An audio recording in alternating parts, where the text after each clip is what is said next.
Alright, video vlog check everybody, Azrael here and we are back again for another tech vlog. At ito, gagawa tayo ng aking traditional unboxing kasi hindi ko pa ito na-unbox. So this is the Honor X5C Plus from Honor Philippines. Lumabas ito, parang it's mga magwa 1 month na, no?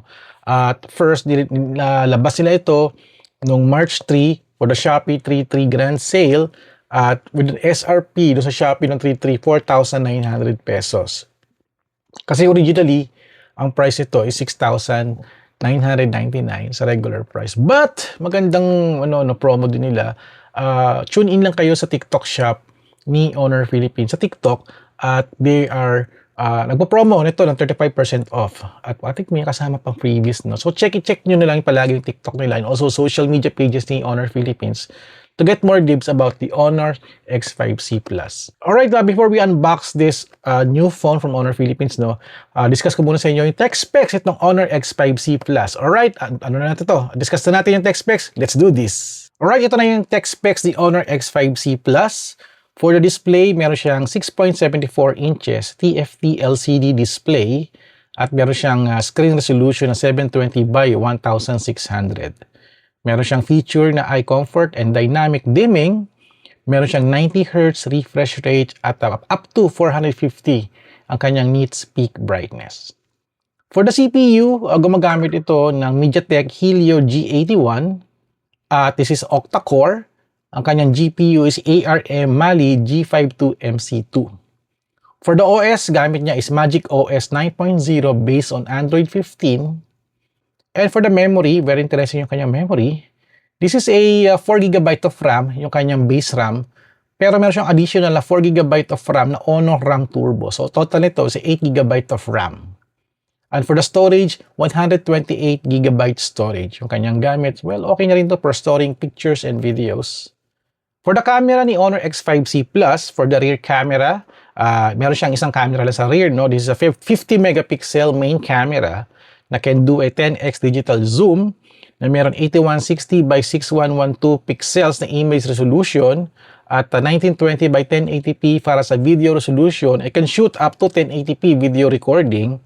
Meron siyang rear single LED flash and for the captured mode, meron siyang portrait including beauty and bokeh, photo, video, and high-res. So that's the rear camera ni Honor X5C Plus. And from the front camera, meron siyang 5 megapixel na isang camera lang na may image resolution na 2592 by 1936 pixel. And for the video resolution is 1920 by 1080p. I can do a front camera 1080p video resolution. At face recognition, meron siya. Fingerprint, meron din. At capture mode, portrait, kasama dyan, including beauty and bokeh and photo. Ayan. For the battery specs, medyo malaki yung kanyang battery. It's 5,260 milliamperes na may 15 watts na wired charging feature. Can do a 20 hours browsing in social media. It can 61 hours pag naka-standby at meron siyang 4 years battery durability. For the other specs, ito ay 4G. 4G lang to, is 4G ready. Dual nano SIM, Bluetooth 5.1, Wi-Fi 2.4 and 5 GHz. Meron siyang fingerprint sensor at face recognition. Honor sound, ang kanyang speakers, USB Type-C port, may magic capsule. It can withstand a 1.5 meter drop resistance siya. At meron siyang polycarbonate na frame. And for the body color, for the Philippines, dalawa yung body color na available, Ocean Cyan and Silver body. For the SRP, originally, the price ito is 6,999 pag bibili kayo sa stores or outside the Shopee. But nung 3.3, nilabas ito ni Shopee for a promo of 4,999. So sayang kung na-miss nyo yun, no?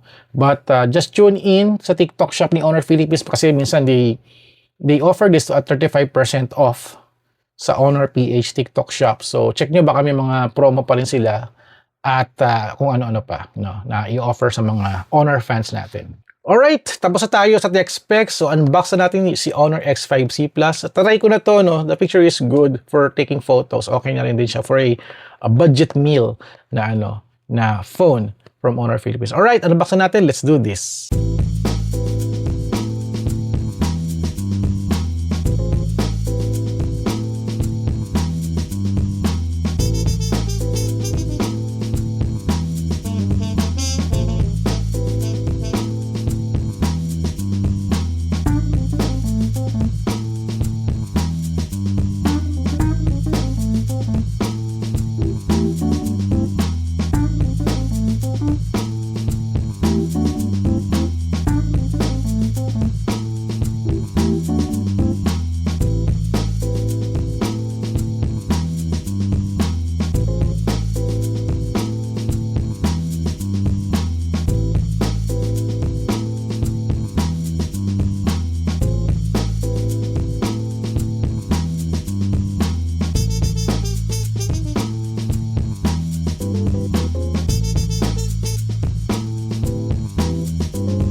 Alright guys, ito na yung Honor X5C Plus from Honor Philippines, no? So ito yung I got the cyan body, no? Ocean cyan. So ito siya. So okay ito, maganda, no? Kasi meron siyang facial recognition. Ayan, gumagana siya. So pagka na-scan yung mukha, i-swipe up mo na lang. And also the fingerprint sensor is working properly. Ayan, no? Dito yung sa gilid. So check natin, no? So this is the back of the Honor X5C Plus. So ito yung kanyang camera. So I see a 50 megapixel camera with flash. I think dito is a parang I think sensor yata or parang dami lang to, no, to balance the camera. And then the front camera is here sa unahan. Ayan, dewdrop design style. So ito yung screen niya. Ang ganda yung screen niya, no. Very affordable to, no, for a 6,999 at kung nag-sale siya nung as for 4,999, very kumbaga panalo na rin din, no? Panalo na rin din siya. So sa taas there's a pin here, that's for the microphone. Left side is the SIM tray. For the SIM tray, check natin SIM tray niya. And the SIM tray is dual nano SIM. Uy, ang ganda. Okay, so expandable pala to. Expandable siya, dual SIM. Expandable siya. I think you can expand. I think for a 2 terabyte na 2 terabyte. Yeah, I guess so. Baka 1 terabyte kaya, no? Kaya mo ba? Kaya ba? Kung ilang gigabyte to, no? I guess so, no? Kung mga SD card na matataas dyan. May 1 terabyte ba na SD card na micro SD? Well, I guess parang mga ano lang to, no? Siguro 64 gigabyte or another 250, di ba? Pwede yan. So, galing. At least 1 terabyte kaya siguro. I'm not sure, no? Kasi hindi naman nakaspecify sa tech specs ni Honor X5C Plus. At ito yung kanyang 3.5mm audio jack. May microphone pin dito, USB Type-C, grilled speaker here. Sa right side, it's the power button and the fingerprint sensor and the volume. So, wala na tayong ibang mapakita dito. So, yun lang talaga. When na-check ko na dito, no, for example, the screen is very nice. Maganda yung screen niya. Very responsive for a very affordable smartphone. No? Okay ito, pang estudyante, for example, pang business, or parang kung kulang kayong budget nyo, gusto ng extra phone, okay din to. This is very, very, kumbaga, recommended as a backup phone, for example, or para sa mga tita nyo, seniors nyo na need a extra phone, for example, or phone nyo, pang re-regalo nyo, pwede rin din to. No? Kasi sinubukan ko to for social media. It is very, very fast.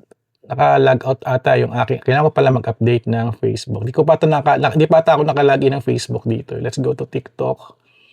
TikTok is browsing. It's very nice. Hindi ko pa pala ako nakalagin ng TikTok dito. Kasi kinagamit ko nito for taking pictures and videos. At eto, di ko pa ata nakabit yung aking ano dito, Google account. Ayan. So, saan natin ng konti. Malakas din yung speaker niya. Malakas din yung speakers niya, grabe. For just one speaker, malakas din. Ayan, and what else? Ating mapapakita. Ito yung kanyang menus. Ayan, may screen recording, that's good. Eye comfort, ayan, nagkulay yellow na, tanggalin yan. Location, vibration, quick share, meron siya. Honor share, importante yan. Hotspot, meron din. Ano pa ba? On the other side, ayan, na-download niya yung Facebook. Di ba pala ako nakalagin dito? Kasi ginamit ko ito pang pictures. Nag-pictures na ako nito during the event. Na-backup ko na ba? Yes, ito. All photos. Una is, syempre, sa loob ako ng LRT, ayan, sample photos lang. Ito ako, nag-selfie ako. At mga random shots. Medyo shaky yung trend. Medyo blurred na. But, okay na rin din. It's very colorful na rin. Okay na rin for social media posting.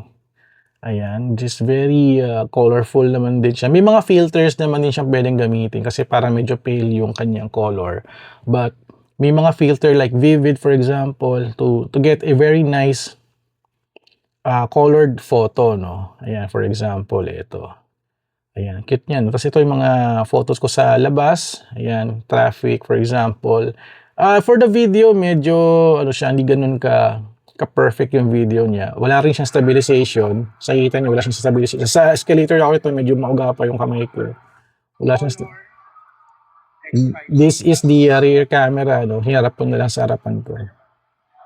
So, I'm vlogging using the Honor X5C. So, mamaya ko na pakita yung mga sample. So, for the camera, pakita ko yung sample ng camera. For the photo, hanggang 1x lang siya, tsaka 2x, up to 10x yung kanyang digital zoom. And for the selfie, ito ako, selfie for photo, yun lang talaga. May flash, for example, pwede ka mag-flash. Ay, hindi gumagana yung flash niya. Ito to. Yung flash niya is yung ganito, yung may ilaw. Fill light, always on lang pala siya. So, tanggalin natin yan. For the video niya is 1x, 2x, up to 10x lang din siya. So, wala siyang wide angle. So, meron siyang portrait photo na mayroong bokeh settings dito. Pwede mataasan yung bokeh niya. High-res photo. Ayan. So, yun lang talaga yung ano niya. Shooting operations niya. High-res photo, video, and portrait lang. Pero sa front camera, ganun din. Wala nang ibang pagbabago. At wala na lang. As in yun talaga. Medyo limited lang talaga yung kanyang camera performance. So kasi very basic lang to. At pero maganda rin yung ano niya na. It's getting better, no? Kahit nga yung may luma kami ditong Honor X5 ba yun? Yeah, one of the first, no? Still working properly, no? At natutuwa ako yung kanilang phone is getting better and better. Ito medyo mataas yung battery specs ito, no? Kaya ito pwede itong tumagal sa inyo if you're using it for social media. For gaming, hindi ko pa natatry. Oh my God, I forgot to do a gaming test, no? Pero in a separate video, no? Abangan nyo na lang. Gagawa ko ng separate video for the gaming test. Alright, so pakita ko muna yung mga sample photos and video ko using the Honor X5C Plus. At para makita nyo rin yung performance rin niya, which is okay na lang din. Not that perfect, but can take good photos na rin din. For example, ito sa event, ayan, sa event. Parang ganyan lang siya, pero pag zoom in mo na, medyo hindi na siya ganun kaganda. Kasi nga mahina nga yung kanyang camera. It's only 50 megapixel, but shooting at 1x is also good na rin din. Alright, ito na. Panoorin nyo na yung mga sample photos and videos ko. Okay, let's do this!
I'm using the Honor X5C Plus. Ay.